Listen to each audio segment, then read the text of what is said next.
નમસ્કાર વિદ્યાર્થી મિત્રો, ધોરણ 10 અને 12 વિદ્યાર્થીઓ માટે જે એ લોકોનું હવે રિઝલ્ટ ક્યારે જાહેર થશે તો એ વિદ્યાર્થીઓ તમારે ડાઉટ ચાલી રહ્યો છે એમના, તો એ વિદ્યાર્થીઓ તમારો ડાઉટ આજે આપણે ક્લિયર કરીશું. અને વિડીયોમાં સુધી બના રહેજો. નવા હોય તો સબસ્ક્રાઇબ કરજો, વિડીયો લાઇક કરજો, શેર કરજો, કશું બી કોમેન્ટ હોય તો કોમેન્ટ કરજો.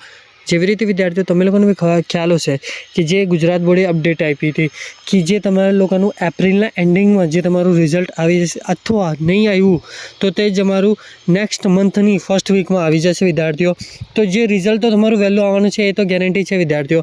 અને હવે જે તમે લોકો વિચારો છો કે તમારું એપ્રિલના એન્ડિંગમાં આવશે અથવા જે તમારું જે નેક્સ્ટ મંથની પહેલા વીકમાં આવશે વિદ્યાર્થીઓ, તો હમણાં તો કંઈ ગુજરાત બોર્ડથી એટલી જ અપડેટ આપવામાં આવી છે કે જે તમારા એપ્રિલમાં એન્ડિંગમાં અથવા જે નેક્સ્ટ મંથની ફર્સ્ટ વીકમાં આવી છે એટલી જ અપડેટ આપવામાં આવી છે વિદ્યાર્થીઓ હમણાં સુધી. તો પણ જે આપણે ધારો તમે લોકોનું જે ધોરણ 12માનું અને 10માનું વિદ્યાર્થીઓનું રિઝલ્ટ એક્ઝેક્ટ સાથે તો નહીં આવવાનું. તમે લોકોને ખ્યાલ હશે વિદ્યાર્થીઓ, પહેલાં ધોરણ 12માનું વિજ્ઞાન પ્રવાહનું આવે છે, પછી ધોરણ 10માનું આવે છે, પછી જે ધોરણ 12માના વિદ્યાર્થીઓનું આવે છે જે આર્ટ્સ એન્ડ કોમર્સવાળા વિદ્યાર્થીઓ છે.